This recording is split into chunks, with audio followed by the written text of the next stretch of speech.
Hello, good evening, everybody. My name is Bonnie Brzozowski. I'm a public services librarian at the Corvallis-Benton County Public Library, and I'm here to welcome you to this presentation, which is about the South Corvallis-Willamette River Parks.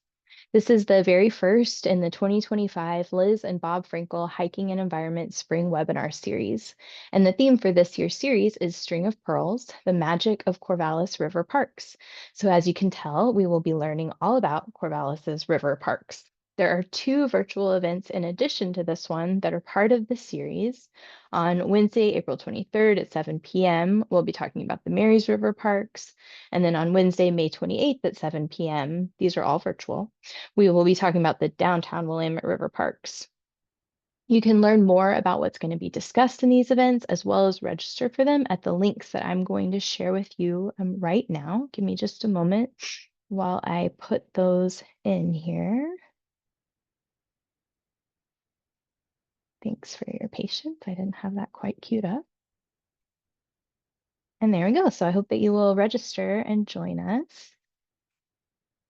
Registration is required to get a link to attend, and all the registrants will be sent a link to a video recording of the event. So even if you're unable to attend, you'll get the recording.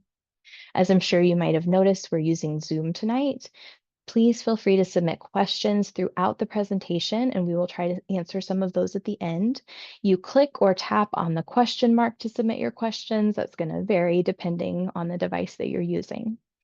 I'm going to hand it over now to Dave Eckert. He's our program chair for the Marys Peak group of the Sierra Club. He's going to tell us more about the series co-sponsors, and our fantastic presenter.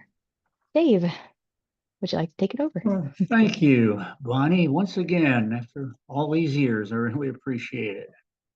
And almost up now and from the beginning. Okay, and this is a big slideshow, so it takes a minute. Okay, there you go. Well, welcome, as Bonnie said, to the Liz and Bob Frankel Hiking and Environmental Springs Lecture Series. For those of you who were lucky enough to know Liz and Bob Frankel, you'll know why this annual webinar series is named after them. They were phenomenal people, both in their advocacy for environmental issues and also for their lobbying issues and their educational issues. Want to acknowledge that we are in the land of Champinafu. These are the Ampinafu Kalapuya people.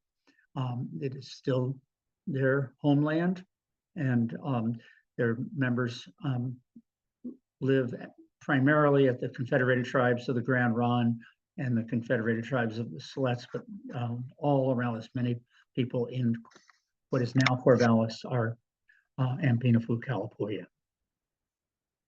The three, as Bonnie said, with the three co-sponsors this time, the founding sponsor is the Marys Peak group of the Sierra Club.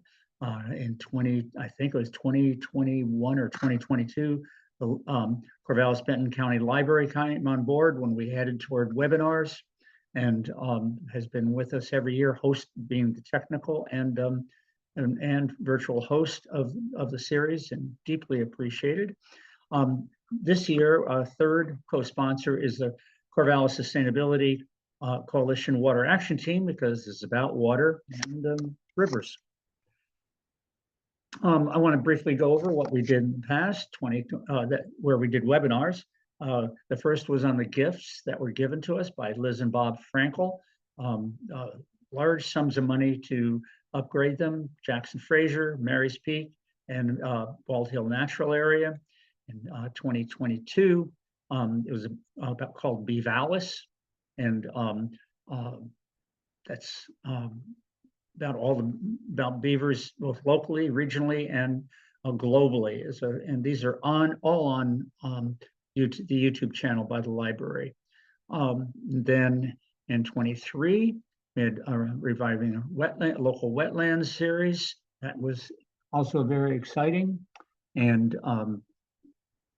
then in 2024 is about transforming Marys Peak. And there's a picture of what it looked like in 1910, and from the same exact position, what it looks like in 2016. And that has to do with human intervention. This year, of course, we're talking about the magical river parks of Corvallis. It's a string of pearls, we like to call them. Very special places. This first one, of course, is about the South Corvallis Willamette Parks. And then the second one will be about Mary's River Parks. And look at all those different parks and natural areas we'll be visiting on April 23rd. I'd say one or more of them you have not been to, probably more than one, but definitely one. And then on the May 28th, we'll go and see the downtown Corvallis River Parks. Most people have been to the Riverfront Commemorative Park. Some people have been to North Riverfront Park, and very few people have been to the Orleans Natural Area, which is on the other side of the river, but is a city natural area.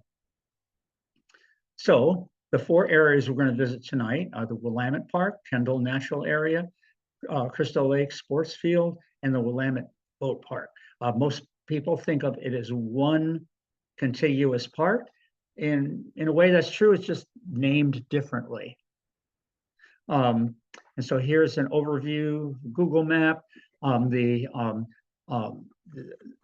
lot of the land was started being purchased by the city in 1955, and through 1976, and dedicated in 1994.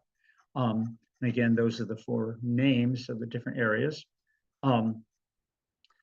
The south portion, or the lower portion on the map,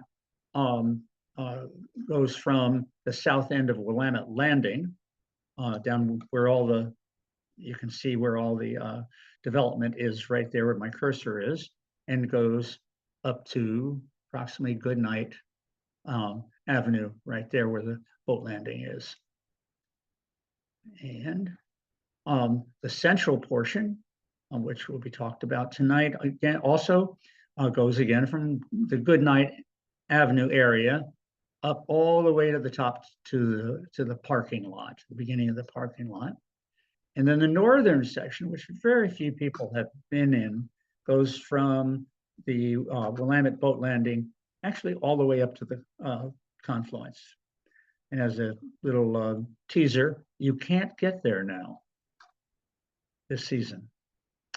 So I'm going to introduce Gwendolyn Ellen, who's a wonderful person who's lived here for a long time.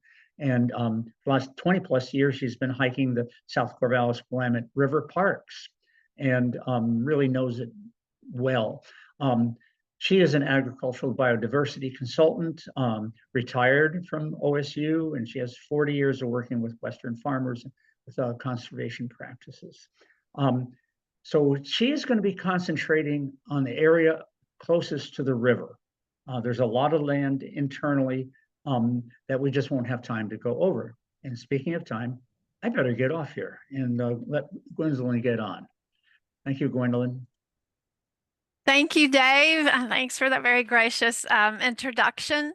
And if you'll bear with me, I will try to pick up my slides here.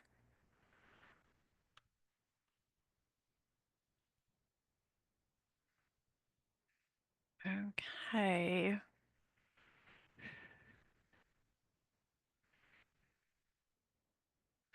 Okay, can everybody see that? Looks Yes. great. Yep. Awesome, good.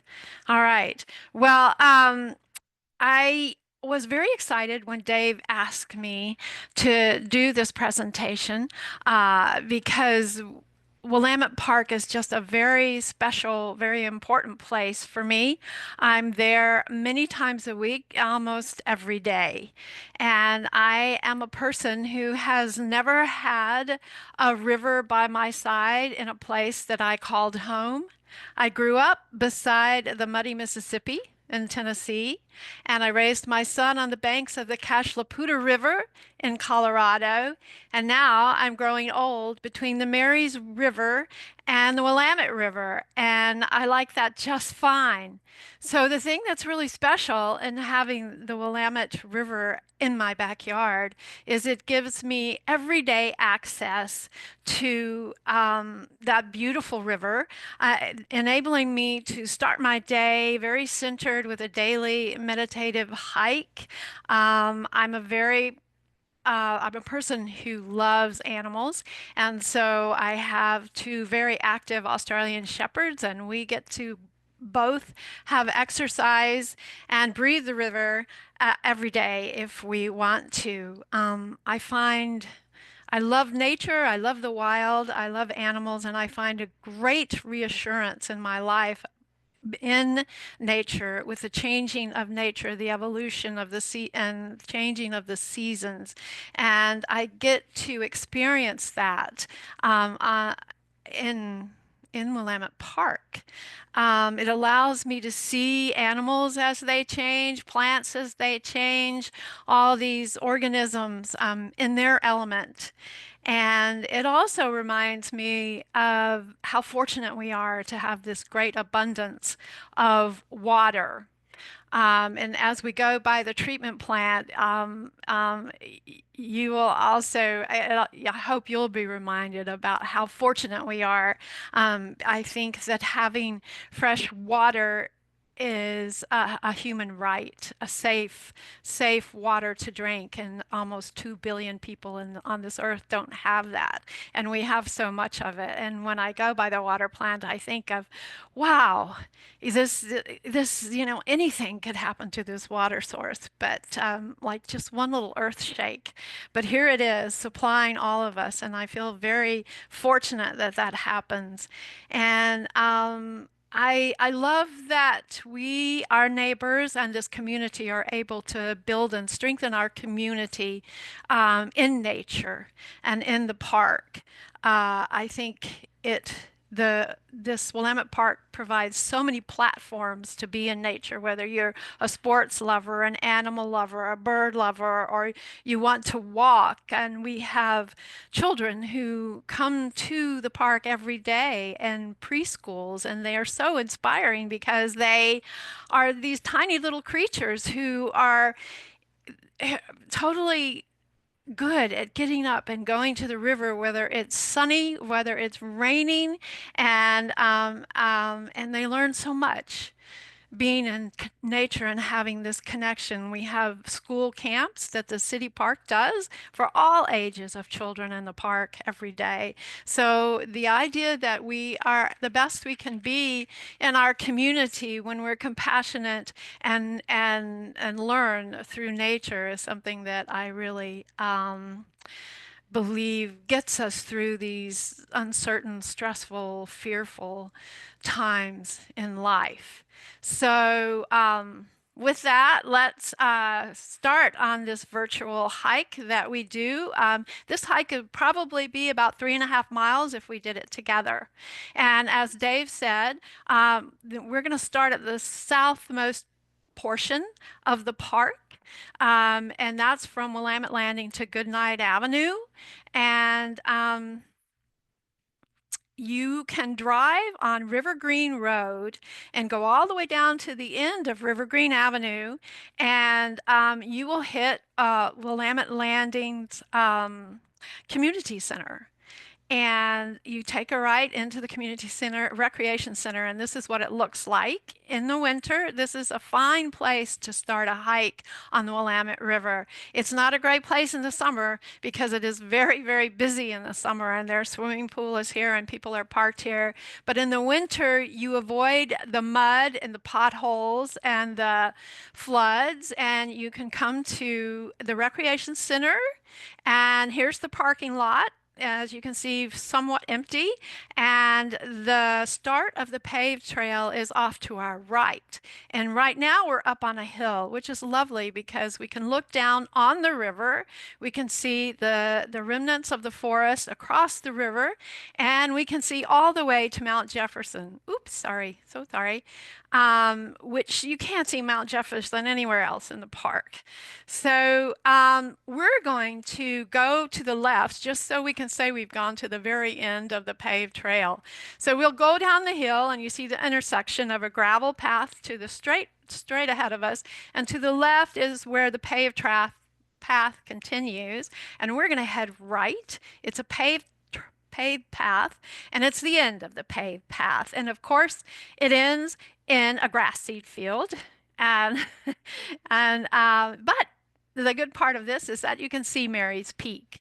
And now, as you can also tell, you're in the residential area of Willamette Landing. So let's just walk back through that residential area.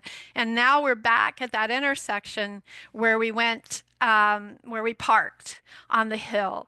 And in front, you can see there's this wetlands we'll talk about later, and it's all grassland here. And this is not mowed in the summer. Well, it's mowed now. It's mowed at the end of the summer. But what happens is you have a lot of grass seed pollen down here, and not all of that pollen is native plant. But it's a beautiful place to walk really right next to the river. So we are going to take on this hike the trail right next to the river, the whole hike, as much as we can get, as close as we can get to the river.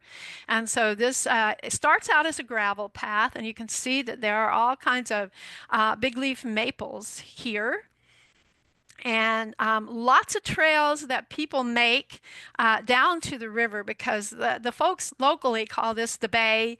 And in the summer, it's full of everyone with their flotation devices, and they can stay all day in the river. There's not a big flow here, so it's used quite a bit by everyone in the river. So there's lots of different trails down to it. And this last few weeks, it's been very a high river, and very much would cover those trails. So now we're going to veer off the gravel and go right again. So we stay on the dirt path and read mud path. In the winter, it can be very muddy here, to show you some of the close-ups of these beautiful tree formations. Now, these tree formations happen because there's really old trees here in Willamette Park. The tribes, as you know, used burning as management in upland prairies, but the riparian zones here by the river were not burned. And so many of these trees are very old and got very large. And so some of the trees that I want to just let you know what types of trees that you find in Willamette Park. So this is a big leaf maple, and there's plenty of those. We have alders, black hawthorn, black cottonwoods, cherry species, and Oregon ash and willows. So we also have shrubs, and these are remnants of these ash forest ecosystems and upland oak savanna systems. So with them comes their own shrubs and their own flowering plants. So you'll also see tall Oregon grape, red osier, dogwood, Indian plum. Oh, Indian plum. It's still blooming, but it had its peak just a couple of weeks ago, and it was gorgeous with all this moisture. You know, it grows under the big trees, and it was just full of blossom. And then the snowberry bushes were just starting to have their tiny little leaves come out, so they look like freckles all around all those beautiful Indian plum or oso berry white blossoms in the understory of the forest. It just was really gorgeous. So we also have some salmonberry, thimbleberry, and a lot of snowberry, which is now fully leafed out. So those are some of the trees that you're going to find in these remnant habitats, and they're just remnant habitats, but it's kind of, I probably shouldn't say remnant habitat, because it's still a magical place, and it's still a place that fills us with wildness and nature, and so it's not that we're getting just filled with pieces, it's that we're enjoying this whole beautiful piece of what this park is. Um, And here is the official sign that says pick up after yourself. If you don't like dogs, Willamette Park is not probably the place for you to be because it has the most off-leash areas for dogs, I think, of anywhere else in the city. So people do a good job of cleaning up. Most people do a good job of cleaning up, and there's no camping allowed. So here we are going on this dirt trail. This was in the winter, but it was a pretty dry week. And we're next to the river. There's these lovely, beautiful shade places. This is a place that's particularly used all year long as just a place to breathe the river, to be in solitude and just enjoy this area. And there's plenty of places like that in this lovely riverside. So now we've taken the dirt trail and we've come back up to the paved trail. And we are headed on that path that's taken by everybody most of the time into the official part of Willamette Park. But this is an area that's a bottom of a hill. You can't really tell from this photograph. So on the right, there's standing water now. There's standing water most from autumn till the winter. And this can flood right here because we're at the bottom of the hill. So there are times in the winter that you can't go into the park from this area because of the flooding. Just to let you know. So we're entering the Taylor Water Treatment Plant. So it looks like quite a compound, but again, it's just we're just so fortunate. 70% of our water comes from the Willamette River, and we're so fortunate that it's mostly safe and fresh. And this plant is 60 years old, and it is able to process 21 million gallons a day of water. So it really reminds me, and I hope everybody who walks past it, to be responsible and to be very good with your practices of the water, so that what goes in your water is what you really want to drink. So we go through here. These are some holding areas of water, and on the other side are the pumps that are right in the river that are pulling this water up. And if you canoe this river like I do, it's a place you want to go by pretty fast because it's pretty noisy. But I'm very glad it's there. So we're just past the water treatment plant, and you see a bar here that's there most of the time. It's underwater now, but it's been there for years. It's been a bar there of sand and gravel for years. And so it's pretty much a landmark. And we're headed towards the Rotary Shelter into the real proper part of the park setting. Now we're looking at the central and largest area of this 285-acre park. So again, you'll see that you enter this by going on Goodnight Avenue and going down to the end of Goodnight Avenue. And this is what it looks like. So on your right, you will have the Taylor Water Treatment Plant. And on the left, you have the community gardens and a parking lot. And past that, you used to have campgrounds. And if you're a camper like me, it's great to have city campgrounds. So these campgrounds are still used by certain special people, like people cleaning up the river, going down the river, doing special group river trips, ham radio operators who put up their antennas there. So they are used now and again. There's a restroom here up at the top that's always open. And this is where the muddy potholes start as well, just to let you know. So we're in the official entrance of Willamette Park. Here is another way that community intermingles with Willamette Park is through the community gardens. I think it's a radical act to grow our own food, and being in agriculture for the last 35 years, I'm very glad that we have this park here. It could use some permanent habitat around it, but A lot of people use it, and it's lovely that it's there. So going down this road, go very slowly because there are huge potholes. Right now, yeah, your car really hits bottom. And this starts the Willamette disc golf course as well. So you have signs about that as well. In the summer, this is a very, very busy place. When there's golf tournaments or special events at the Rotary Shelter, it's also a very busy place. But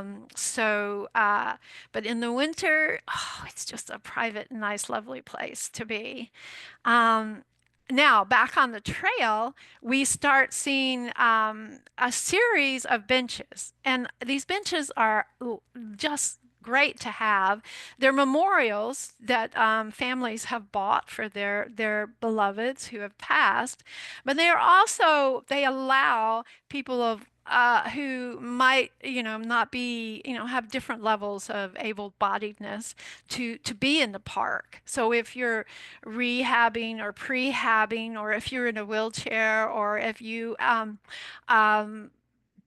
just don't not able to walk very far, you can walk a roll on a paved trail and come to these benches and be in the park for as long as you want. And they're not far apart from each other, and they go right to the beginning of the forest. And so some of them are wheelchair accessible. This one not so much, but there's some that have the really accessibility there for the wheelchair as well as for the bench.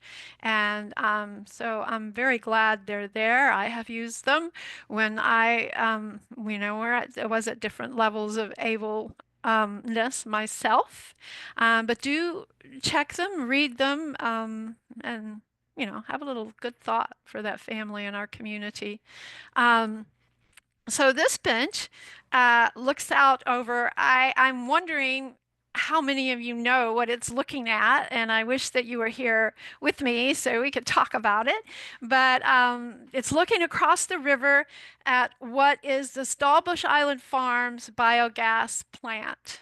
Okay, so not a lot of people know what that is, but Stallbush Island Farm put this electric plant generator together, and they use crop residues from their corn, from their pumpkins, from all their vegetables that they process, and they bring them here and they store them on site, and they put them through these biological processors. It's a biological bacterial type liquids that break down those residues, and they go through a lot of different steps, which I don't totally understand. And then they emit methane gas, which is converted into electricity. So this plant can generate enough electricity for over 1,000 homes. But how it happens is that the Stallbush Island Farm uses half of that electricity generated to process, to quick freeze their vegetables on site, and then they sell back half of that electricity to the grid. And they also use the waste that comes out of these bacterial slurry bins that make the methane for their fertilizer on their crops. So it's a closed loop system. And one of the drawbacks from this system is it stinks at all levels. And so when we get different kinds of smells from whatever residue or whatever age the steps are of the piles and the residues are. But so people will be in the park and they're like, what is that smell? And if I'm there, I'm happy to tell them what it is. Now we have what is the real hub of the community in the Willamette Park is the Rotary Club shelter. So this is the only shelter in the park, and it's just it had to be rebuilt because some beautiful big old trees fell during windstorms years and years ago and destroyed the shelter that was there. So they put together this shelter. It has electricity, has lights, it has a sink, and in between there you can see that is green. That's the restroom. It's very clean. It's very lovely. But many people use this shelter. So the day camps from the schools use this shelter. The preschoolers use this shelter. The Quakers who come and do at least weekly meditative walks on the river. They meet at the shelter. There's been weddings, birthdays, community celebrations, unions, organizations. So if you don't know where you're going in the park, generally you're asked to come meet at the Rotary shelter. And above here is the only playground that we have for small children, and it's been rebuilt and it's really quite nice as well. So now we're walking on the paved path past the Rotary shelter, past the parking lot, and this is one of my favorite spots on the river. Um, uh, Years ago, or a couple of years ago, these willows weren't there and they had disappeared. And now they're gone because they're underwater and they often disappear. But it's just so reminded me of a reading that our neighborhood poet, Charles Goodrich, did of one of his poems that is published in Cascadia Field Guide. And I want to share that poem with you because it comes to my mind every time these willows pop back up. And Cascadia Field Guide is a lovely book about with art, ecology, poetry of the Pacific Northwest by ecosystem. And Robin Wall Kimmerer has said that it's a feel guide, Feel, instead of a field guide. It's a beautiful book. So I hope you will let me indulge you in a little bit of poetry by Charles Goodrich. He's and lives in the neighborhood. He's a novelist and a poet. And the title of the poem is Bellies Full of Sand. They'll thwack you in the face and thicket your path. But I've always admired willows, stitching riverbanks together, straining floodwaters, leaning lithely out over the current. Sorry, I have to turn the page, Charles. Until one summer, beside the Willamette, while my small son waded in an eddy, I noticed a young gravel bar just risen up out of the water, and the willows were already on it, like vultures on a carcass, snaking their roots into the sand, sucking minerals from the cobbles. We've got to go, I told my son. He shook his head, waded deeper. I tugged him out of the water and carried him unhappily home because I'd under-imagined willows, how brilliantly ambitious they are, colonizing every fresh island, voraciously filling their bellies, propelled by an urge to turn sand into leaves, enamored of the sun, indifferent to us. Thank you. I love Charles' point of view of nature there. So another thing about this part of the river is on the other side of the river is remnant forest. And when I came here back to Corvallis 20 years ago, there was a great blue heron rookery here. And one morning, if you came early in the morning, it was like hearing monkeys in a jungle. There were so many babies. I counted 30 babies in the nest at one point. And it was like nothing I had ever experienced. And sadly, the demise of populations of great blue herons happened in the Pacific Northwest because of the predators and because of other reasons. And here, there's a very busy road here going to the methane plant now. And also, there are now 5 eagles that stay year-round, bald eagles, and nest in these trees. And eagles have also contributed because they prey on the young. Those cute big bird babies in the nest. So, but we still have great blue herons here in the park, but not so many as were there. So on the other side of the trail, we have this huge field, which Dave has labeled a field of dreams, which it is. It's open all year long to every body and every type of body. And this is my 9-year therapy partner. We're a therapy team, my dog, my Australian Shepherd, and I. And He spends a lot of hours here being very social with his pack friends who have become my pack friends. And every type of game is played here. As you see, it's left as a field for there's no picnic tables here. Um, and it's a lovely field. So this is last fall, and the fog has lifted. And if you look really hard, you can see in the background this beautiful rainbow over the entire field. And I have actually seen, I and other people in the park, bald eagles do this crazy thing, which I have learned later from bird experts, that it's usually a female bald eagle who hooks talons with a younger male bald eagle, and they just twist and twist and twist and twist straight down till they're like 10 feet above the ground, and then she tosses that eagle off. And I've seen that happen twice, right in this field and right in the middle of the field. It's like there's a big eagle X in this field. It's just amazing. But to the left of this area, there's one of my favorite trees. Everyone has favorite trees in this beautiful park, and it's a big leaf maple, which has just dropped its golden leaves, and it's surrounded by it on the ground.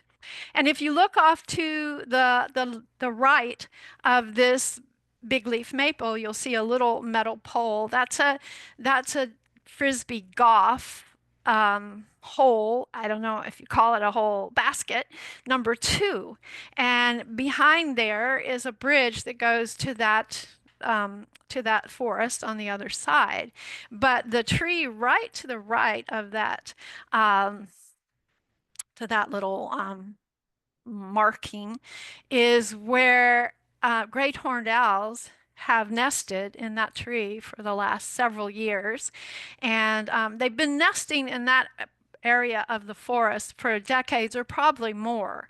It's just that I became aware of them in the last decade. So I took a friend of mine, John Flint, took this beautiful picture this weekend, and you can see there's the adult great horned owl who people can be looking at 10 minutes and not see her because she's so camouflaged, she looks so much like the tree.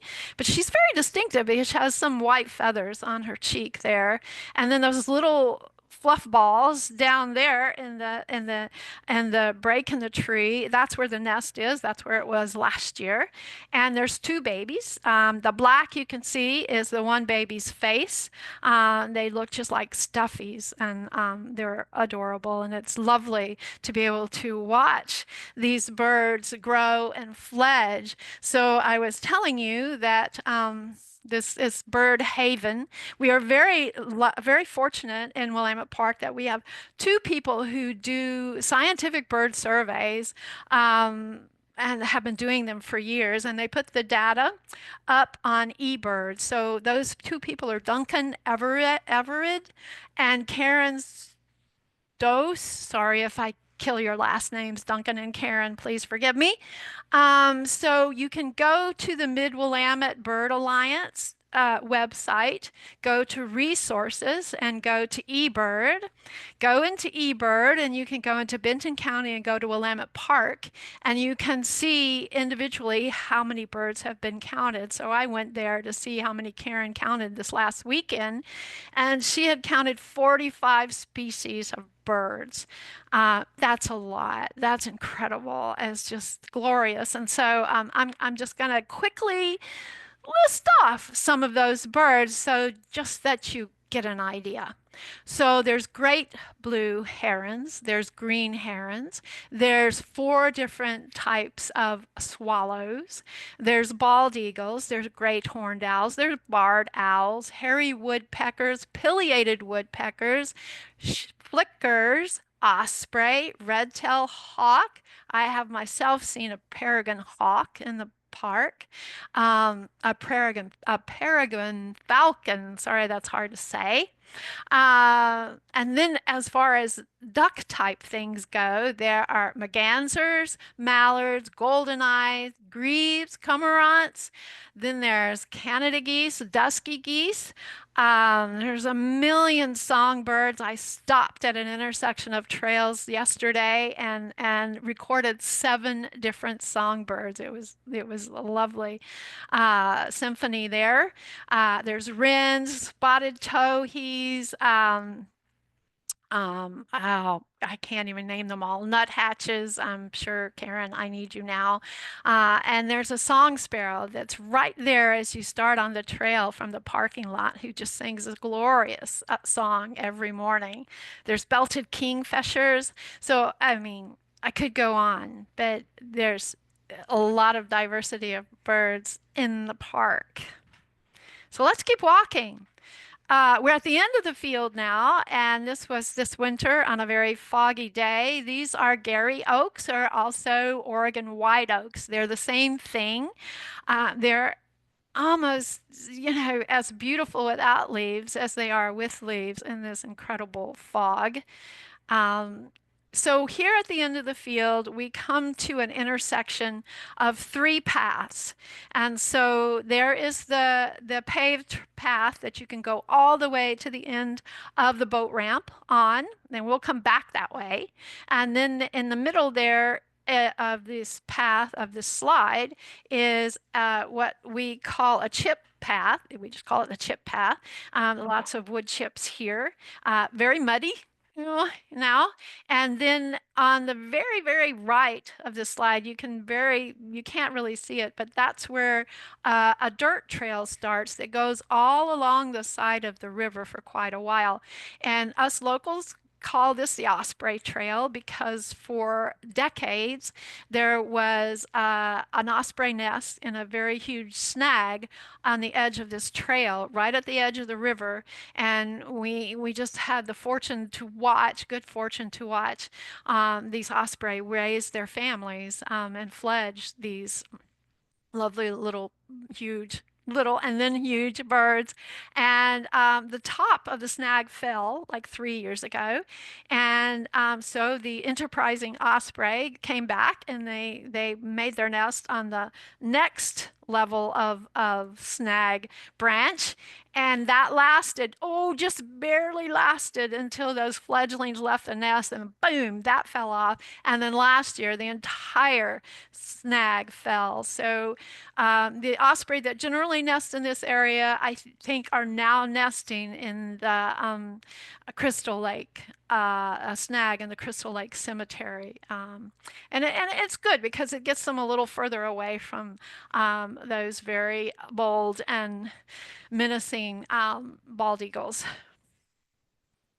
So we're on the Osprey Trail. It's a dirt trail, and we see many old, beautiful trees with little licorice fern skirts. There's these ring of trees. People love these, and what happens in these ring of trees often is that the older tree has rotted away from the center, leaving its progeny there around the ring.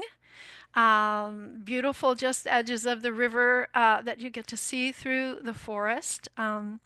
And then you come to, at the end of that trail, that dirt trail, an area where people often in the summer will swim their dogs. But this bay, particularly here, has some riffraff and some concrete that when you're at low water you can see. So if you just walk a few yards past that, going north, you'll end up at another little bay. And right now that water is up to probably where my hand is. So the water levels during the fall, after the rains start, and during the winter change every day.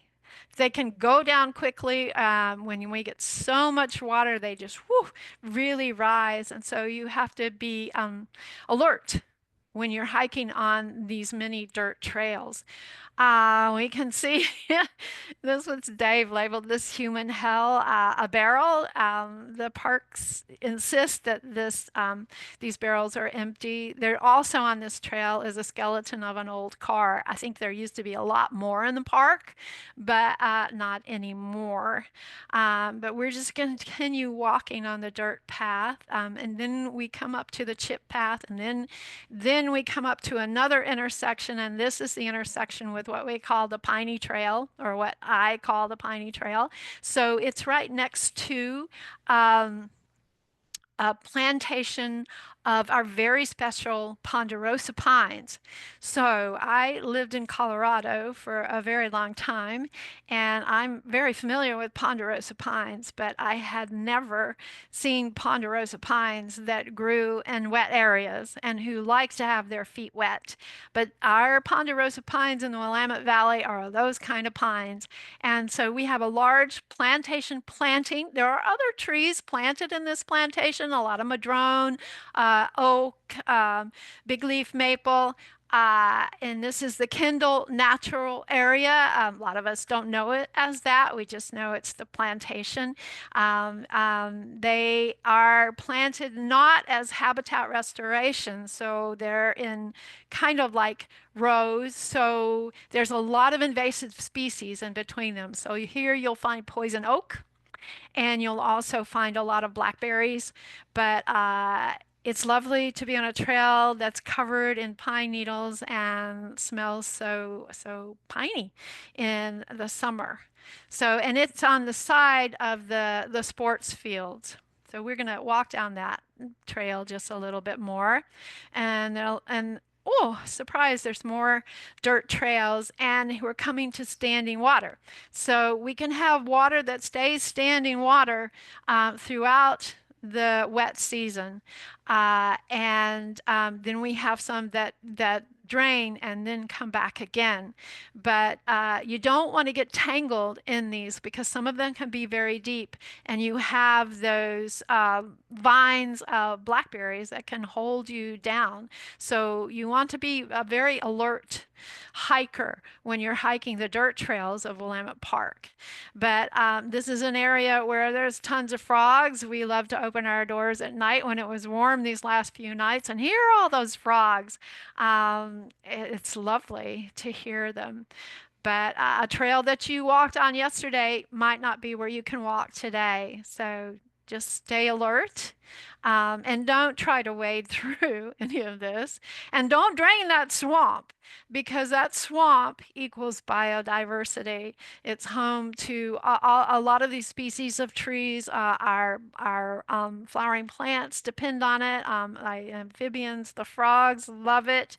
So we want to keep it there. Beavers have tried to populate the park and design their ecosystems the way they do so well, but there's a lot of human activity. I haven't noticed in the last 20 years that they've been successful, but boy, they have tried now and again, which is lovely. There's native squirrels that are competing quite well with the invasive squirrels in the park. There are gray foxes in the park. Yeah, there's a lot of diversity. I've heard tales of coyotes. I've never seen coyote scat. I've never seen coyotes, but you'll hear it. Uh, you'll hear a lot of things in the park. But right now, what we're starting are these beautiful blossoms of spring flowers that come along with these remnant ecosystems, and they're just gorgeous and diverse. So the yellow wood violets are in bloom right now. They've been in bloom like for 2 months, and they'll stay in bloom for like 2 more months. It's amazing. These fawn lilies have not opened up yet, but they're getting bigger and bigger. Um, This is just to show you the diversity. The world leaves in the center. That's chocolate lily, which is the genus Fritillaria, but the blooms aren't on there yet. And then you see fringe cap, or what you might know as fringe cup. It's just a common name for the same plant. I love them because they come out green. The flowers are green. They grow these big stalks, and then they turn white. And then as they get older, they're pink and red. And then there's all sorts of false Solomon seal type plants in the park, and one of them is fairy bells. And it's hard to see the fairy bells because the blossoms are under the leaves, but you will smell it because it has the most delicate, delicious aroma ever. None of these have started blooming yet, but boy, it's just going to be in a couple of weeks.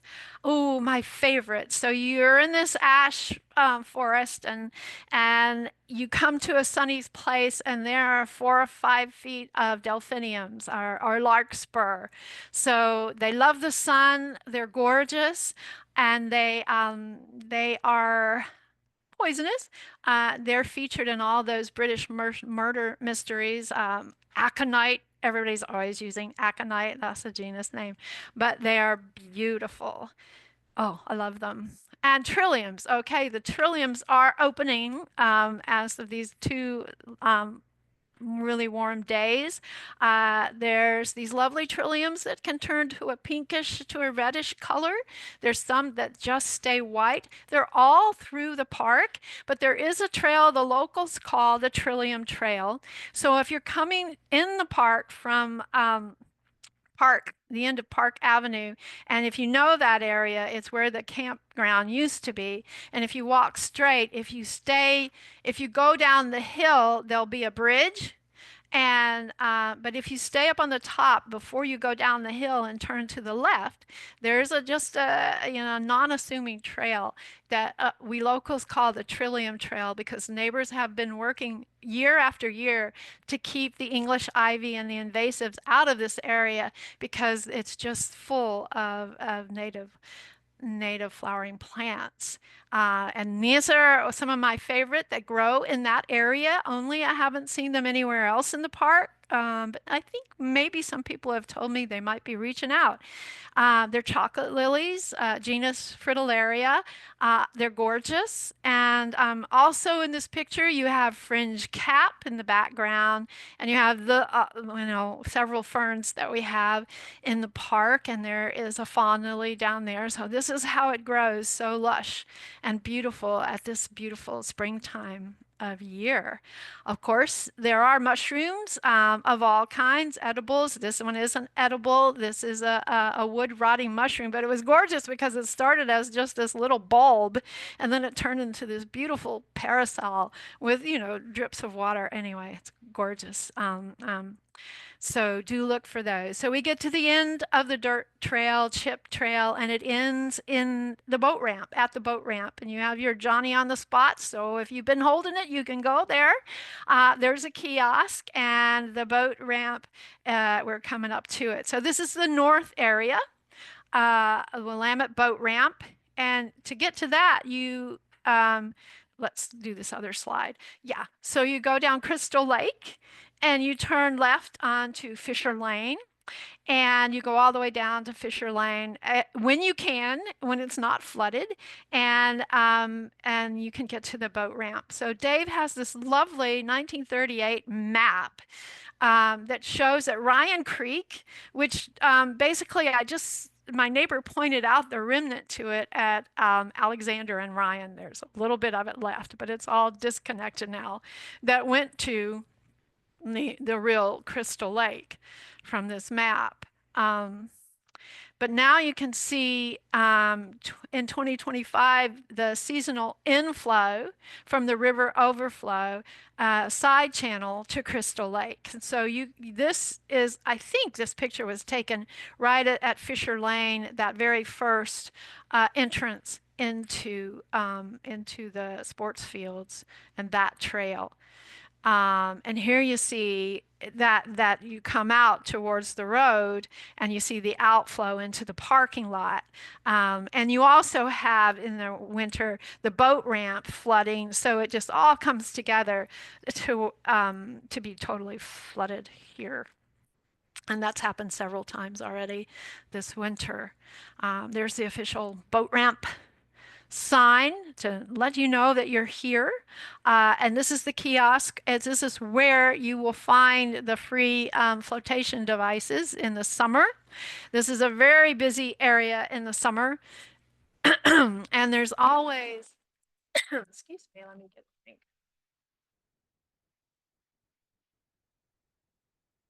The sheriffs are patrolling the river all summer long, and so they have an official parking lot at the boat ramp, and you'll see them on the river, and they will want to see your boat permit when you're on the river, and just checking out to see how you're doing. And here's their parking lot in the winter. And here's the boat ramp is totally under the water on the right. And those metal poles out there that you see is the dock. So that's totally underwater, and it can really stay underwater. So this is the area from the river where you would come and turn left very quickly because the river is kind of going right, and there's a little bit of a current flowing there, so you have to pay attention when you're paddling to get to our boat ramp, which you can't see right now underwater. So, there's a lot of activity. Here's one activity that people do sitting in the sun, looking at their telephones and having fun, soaking it up here. And now, if you look for this enclosure north of the parking lot, it's this chain link fence and this Quonset hut and this Crystal Lake Office Sports Park, strange sign there. And then go down the chain link fence and keep going north. This path leads to the confluence of the Marys River and the Willamette River.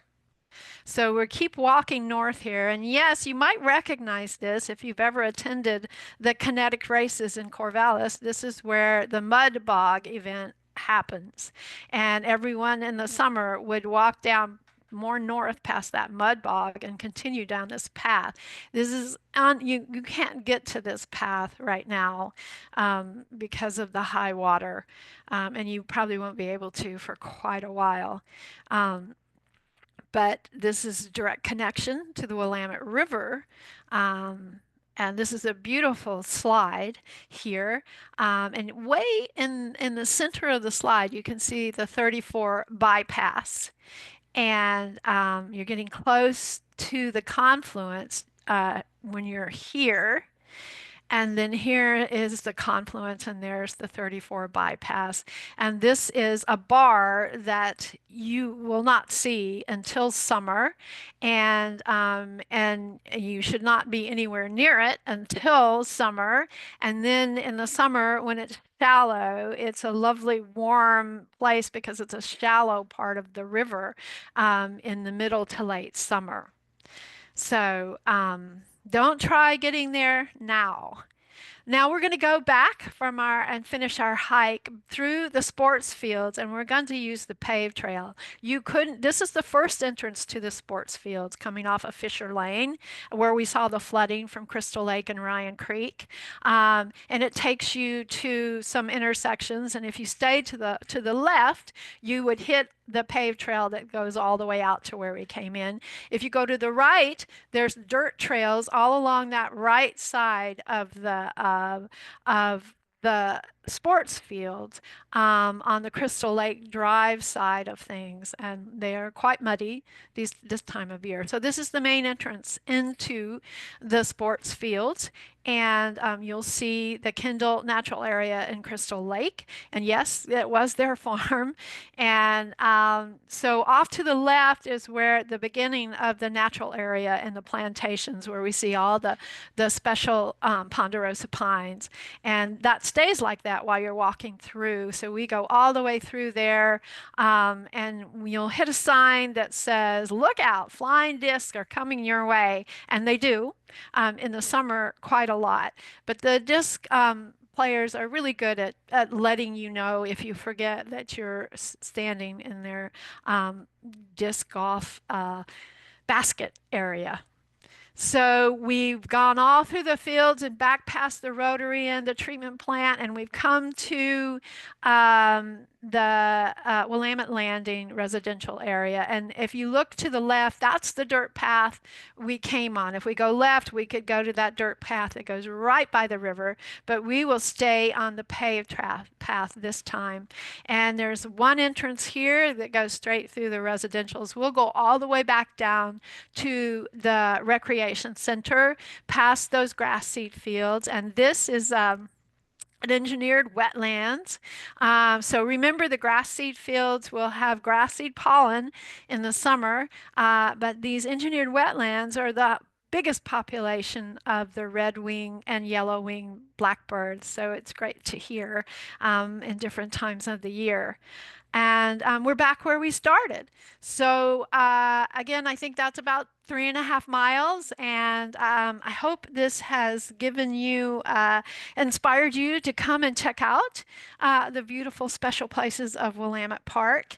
And I want to just give a big thank you out to Bonnie, who helped me get through this technically, and to Dave Eckert and to Jim Stratton, who helped put these slides together. So thank you to both of you. And now I will give it back to Bonnie, I think. Yes, thank you so much, Gwendolyn. That was great. Thanks. I want to remind the audience we're open to questions now, so please submit any questions that you have. We do have one question to start us off from Carol. She's asking about, you mentioned around 7:35 p.m. You mentioned an organization that does a bird count. And she's wanting the website for that organization. Can you give us a little bit more detail and I can maybe find the website? I will. So our Audubon Society has changed its name to the Mid Valley Bird Alliance. So you go to their website. Okay. And then you go to resources on their website, and it will take you to eBird. And eBird is a place where bird surveys are published online through Cornell. And the two people that do those bird surveys put that data up on a weekly to daily basis on eBird. Great. Thank you so much. Mhm. Yeah, I see it on this resources page. So I'm going to just share that Great. Thank you, with Bonnie. everybody. It's one of the links on this page. Just look for eBird. It's about midway down the page, front and center. So And those on were eBird, you'll go to Benton County and then thank you. Willamette Park. Perfect. And I've used eBird before, and it is a great resource. I've found lots of interesting information in there, and it's really good about showing you what kinds of birds you're going to be seeing every season, which is nice. Yeah. Yeah, it's lovely. Great. Well, are there any other questions? Dave, would you like to join us on screen? Thanks, Sure. Dave. Welcome. Yeah. We don't have any other questions, so and I'm blanking as to a good one for Gwendolyn. So I thought maybe we could chat for a little bit, see if we get any other questions. I didn't know if you had Tell me about the in mind. people. Tell me about, Gwendolyn, tell me about the people. You're down there with a lot of people. Yeah, who- there are a lot of who different groups that traverse come to the Willamette Park. park. Right. So there are people who are intent on playing disc golf. There are people intent on riding their bicycle through that paved path really quickly. There's people intent on walking their dogs, many on leash and many off leash.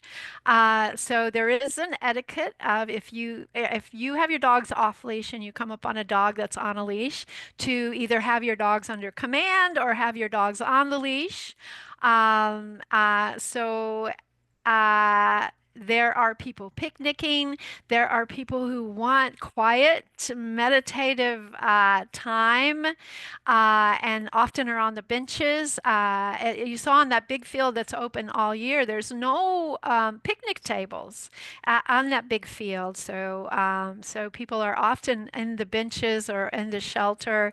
There are people having birthdays and many people who come to float the river.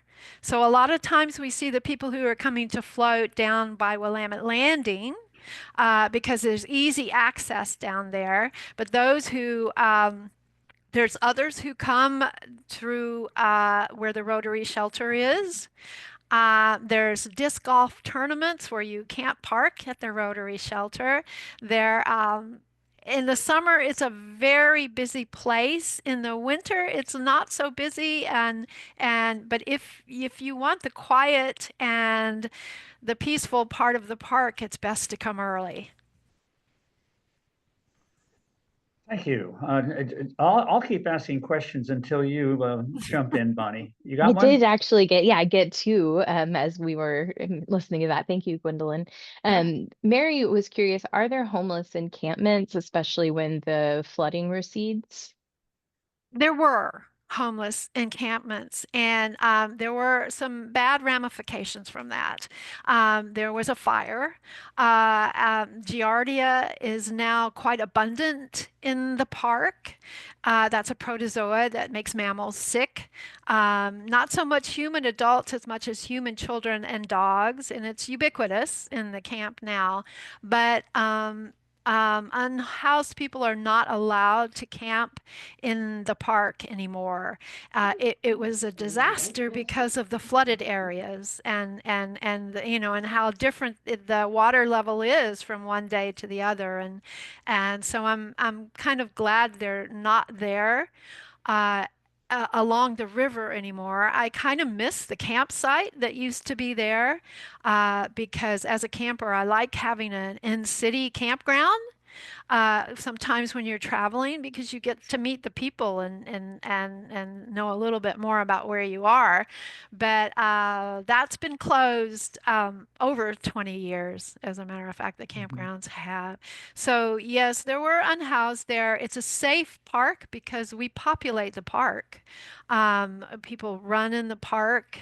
People are in the park until it closes, when the sun goes down. And I've always felt pretty safe there. If anyone needs to call the sheriff, they're there in minutes. And yeah, Thank that, you. that answered it. Yeah, I think so. I'm not sure if you'd be able to speak to this or not, but Brian was asking, what is the microbiome like in the various waters of the park? Ah, I can tell you from a dog's point of view. So there are millions of bacteria in those ponds. And what we see as dog owners is that when those ponds when they're starting to dry out, it's the worst. But my dog gets various symptoms from drinking and is prohibited from drinking in those ponds. And I have two Australian Shepherds, and they both get Giardia. And I have to be very careful of parasites because we're a therapy team and we go into the schools and in the library with children because we do a literacy program called Read. So my dog has to be parasite free. And it happens that my therapy dog does not get the symptoms of these bacterial protozoa like Giardia, but my other dog does. So she has diarrhea, she has vomiting, and it's at different Mhm. levels. Dogs get it at different levels from how much they're receiving. So there are vaccinations that dogs can get, but the microbiome there is quite rich, quite diverse, and very abundant. And yeah, so all the kids love a mud puddle, and so they get their hands washed quite a bit, and I would say it's not the greatest place if you have cuts or to spend your time. Thank you. Um, Jacqueline mentioned she made some comment that other people might be interested in. She wants to mention that Karen or Duncan have guided birding walks the second Saturday of each Mhm. month, and they meet at Yeah, the Rotary Pavilion at 8 a.m. So folks are interested in that. that's lovely. And they don't always go to Willamette Park, but they have been going Gotcha. pretty regularly. And then someone asked, are there places where it's safe to swim in the river? And do you recommend always wearing a life vest? I recommend always wearing a life vest because there are remnants of concrete and riprap in the water, and I have seen people and dogs get caught there, and we know other mishaps have happened, especially if there's alcohol in the park, which does happen in the summer as well. And what was the first part of the question? There was something else. Let me get back to it because I just dismissed it. My apologies. No, that's okay. I just Are there places where it's safe to swim in the river? Yes, there are places where it's safe to swim.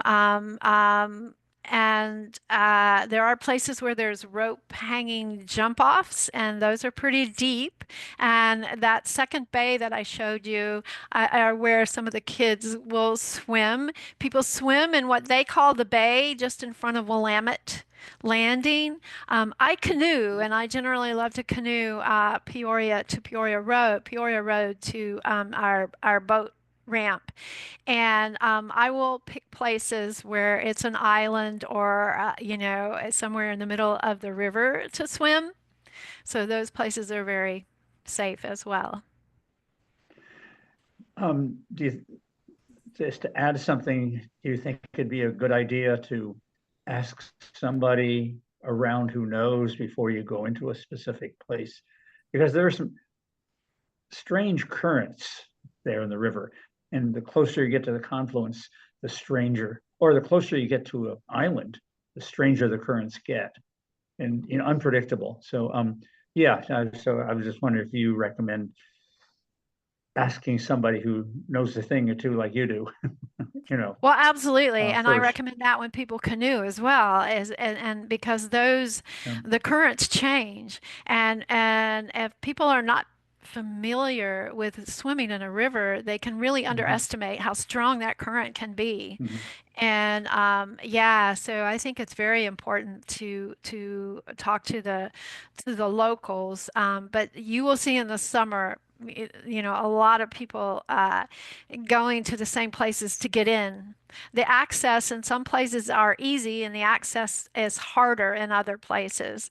Mhm. And of course, when the river is high, that current is going to be pretty strong. Yeah. Great, thank you. Mike asks, well, he also says we've enjoyed the talk. And is Crystal Lake a natural lake? Oh, Dave, you can answer this one. Well, to call it a lake is a little bit of an exaggeration. That's the first thing. Um, from the old maps I looked at, its connections, its inflows and outflows have changed. And the earliest map I looked at was 1851. And it really looked like it was uh, more of a tributary or a side channel Mhm. itself of the Willamette. But then a later map made it look like the one you showed, like it was the outfall of Ryan Creek. And it's definitely not the outfall of Ryan. Ryan Creek has nothing to do with it anymore. Mm. And that would take too long to explain why, but there's some very human related issues as to why that there's no connection anymore. And so now it's just not as, it's from a side channel, but it is not the channel itself. So it's always been connected to either a creek or the river directly, and now it's connected to the river indirectly, if that makes sense. It's only when it gets really, really high and everything overflows, the side channels overflow into it. Yeah. I didn't answer that too well. I just made it complicated. So, but that's the way it is. It really is complicated. Well, and you really have to understand that the area of Willamette River has been simplified, and it used to be so Mhm. much water and so much wetlands and so many tributaries that uh, yeah, it's just we have just shrunk it to such a smaller area. Yeah. Great, thank you. Patricia asks, are there any edible plants that are okay to harvest in the park? Oh yeah. Yeah, we all harvest nettles. We have a group of nettle harvesters that we cultivate those nettles, and they're looking pretty good right now. And there's prunella. It depends if you make tinctures. So there's a lot of native plants that you can make tinctures from. There's a native clover out there that makes a nice tincture. But I don't do tinctures, but there are, you know, native plants that you can harvest, but you need to know what they are. And Sure. I would suggest that you don't harvest on the edge of the paved trail because there's a lot of dog pee there. Smart. Yes. Thank you. Annette asks, where are the best places for bicyclists to explore the park?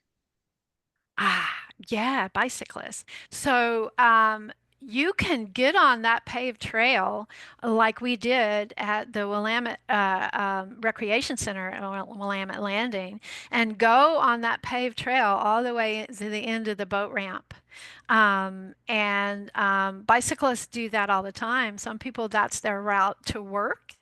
Um, it's a multi-use trail, and so it's really good to have a bell or a horn, and it's really good to understand that there's all level of bicyclists, all levels of wheels on those trails. So there's roller blades and roller skaters and skateboards, and yeah, you can do that pretty much that whole walk that we did on a bike as well. It's harder to get into the park on the bike. If you come down Goodnight, you're going to hit all those potholes till you get to the paved trail. So it's actually easier up by Willamette Landing or Fisher Lane to get on the bike trail. I'd like to add something. Can you hear me now? Yeah. Okay. I'd like to add something to that is uh, it those trails like near the river. Some people will want to ride them, but I'd really recommend they did not ride them uh, from October into June.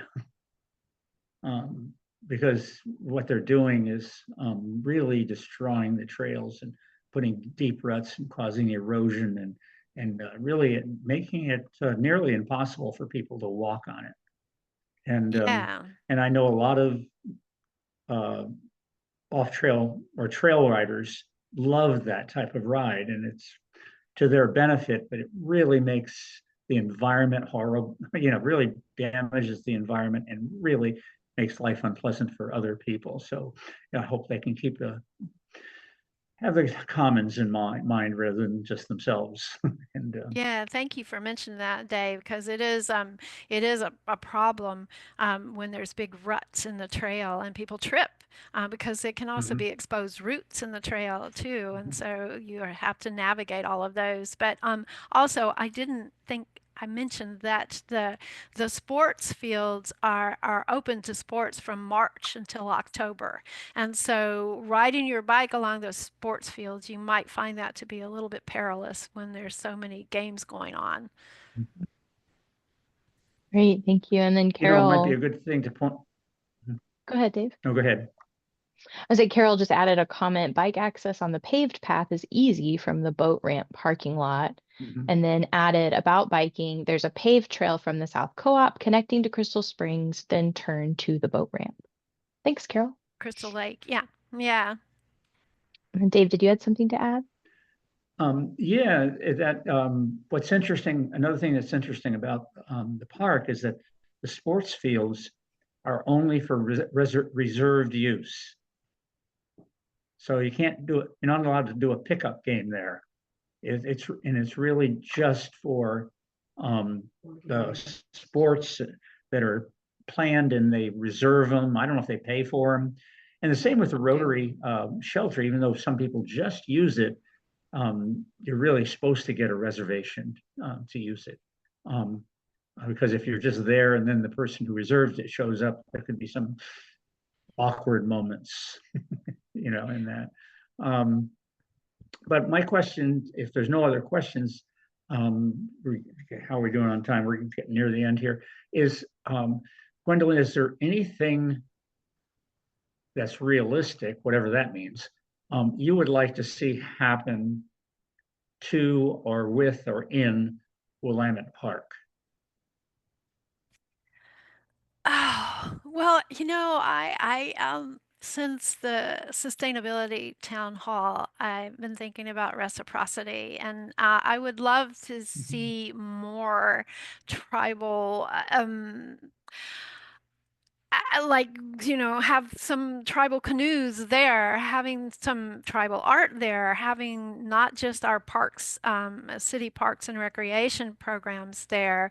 I know sometimes I camp at Cascadia, and the tribes use Cascadia now, Mhm. which I just so changed that camp trip for me, in a very lovely way. And I think having a little more education from Indigenous people about what was at the park might even help just change the flavor of how we consider um, conserving it in the future. So I have thought a lot about that. I think there needs to be more signage on the side where the sports fields are, because people don't understand there's farms and farm animals on the edges of there, and we have had some farm problems there with people's dogs that go over into that area and chase the livestock that have been there. And but people don't know, we don't say there's farms there. So I think signage needs to be a little bit better, and also maybe signage for slow down areas for everybody on wheels. Right. Those are good points. You know, that's a good lead in on, um, there is now more effort working with the Confederated Tribes of the Grand Run and the Siletz, and also the OSU Indigenous Studies programs. And there will be some effort on through those three, well, the two sovereign nations and the OSU Indigenous Studies to bring what was called canoe families into the Champenofu area. And you'll be hearing more about that later. In terms of signage, they think the question is who would do it. And I agree with you totally on that. And the question is who. I just got an email from someone in the city today saying, hey, we want to put signs in near where you live at, I think it's called Butterfield Wetland. Mm. And but they said they don't have any assigned funding for that. Do we have any idea who could help fund that or help do it? And so Mm.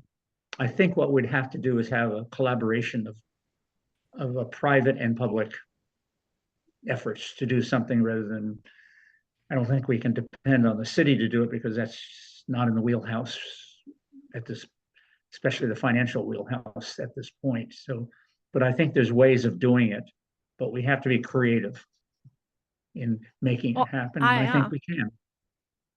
I agree. I think maybe some of those school day camps could be about signage. They build little shelters, they do all kinds of things, and I think community-wise too. We have some the Tarwood School now deals with nature. I think going to the community and maybe asking for some help with some signage would be Mhm, excellent. mhm. Great. Thanks. We did get just a few more comments came in. Carmen just says this has been a wonderful presentation. Thank you for mentioning the Quakers' use of the park. And then also wants to mention we have a walking meditation starting at 8:30 a.m. every Sunday, except for the third Sunday of the month, starting near the Rotary, and they welcome people to join them. Linda says, I have dreamed about creating habitat for swifts in Willamette Park. I've read about people Mm. doing this in other locations. Mary says, thanks for a wonderful presentation, Gwendolyn. One thing, there are a lot of delicious blackberries growing along the side paths. Oh, blackberries, I was going to blackberries. There say, you go. what? Correct. I'm Blackberry. like, blackberries. There we go. Thanks for correcting, Mary. Blackberries. Uh, And that is all uh, the comments and questions that I we have one have. more comment about that. There are Yeah, thimbleberries and there are salmon berries. So there are other awesome. berries as well. So, but thank you for mentioning the berries. How could I Yeah, forget? Yeah. great. Well, great. Well, so, I hope everybody comes and hears the next one, the next one on Mary's River the Mary's River parks. There are so many Mary's River parks. There's Herbert Park, Herbert Natural Area. Raise your hand if you've been there. There's Mm. Cardwell Natural Area. I'll bet you none of you have been there because there's no public access to it.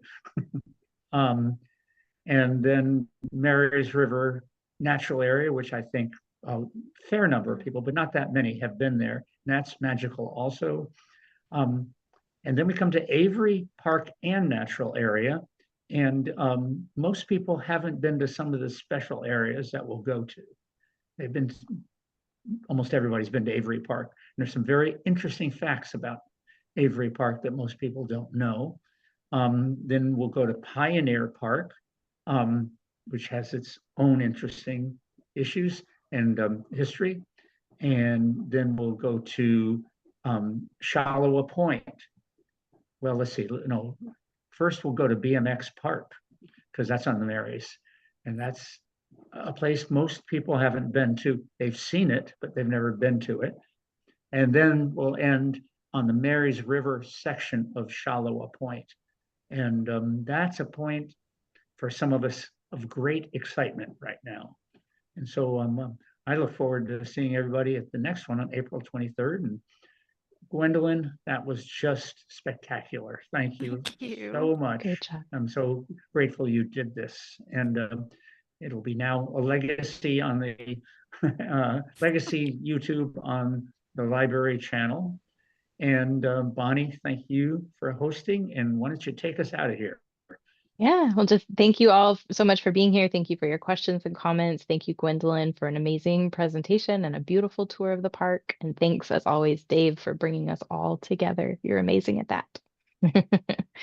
And thanks, everybody. I'm going to sign us Okay, off. Have a thank great you. night. Good Thank you. night. Good night, everyone. Bye.